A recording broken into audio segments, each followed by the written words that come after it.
This movie is a quick one. It's about entering data in ranges.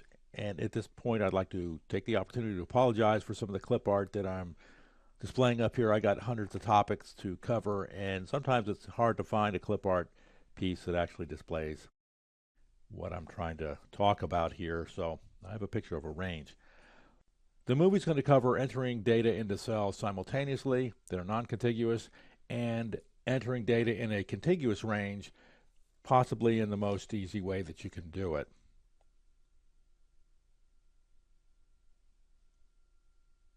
So I have a worksheet set up with some ranges that have been filled in with a color.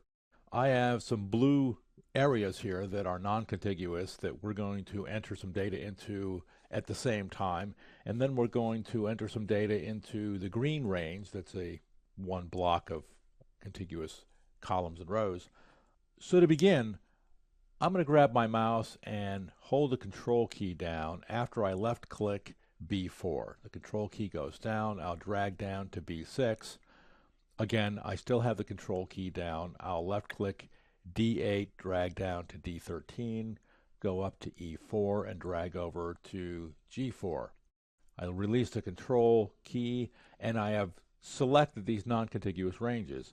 The active cell is E4.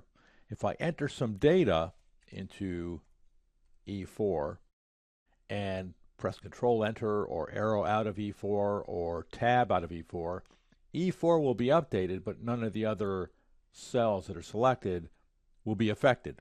If I want to update all of the cells at the same time, I press the Control key and the Enter key, and the content that I've entered into E4 populates through the entire non-contiguous ranges. The second thing we want to take a look at is entering data in a contiguous range, a block of cells. I'm going to first select this block by left-clicking F7 and dragging down to I13. F7 is still the active cell. In order to move within this block, this range that we selected, we're going to use the Tab key, the Enter key, and the Shift key.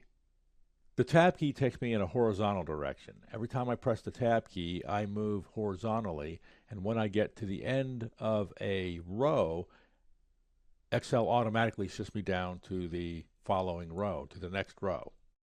To move the opposite direction, I hold the Shift key down and press the Tab key. I'm still moving horizontally, but now I'm moving in the opposite direction. To move vertically, I press the Enter key. Every time I press the Enter key, I'll advance one cell. And again, when I get to the end of the column, within the range, Excel shifts me over to the next column. To move vertically in the opposite direction, I hold the Shift key down and press the Enter key. And I'm back to where we started from. Knowing this, we can now apply these navigation tools to entering data in this range.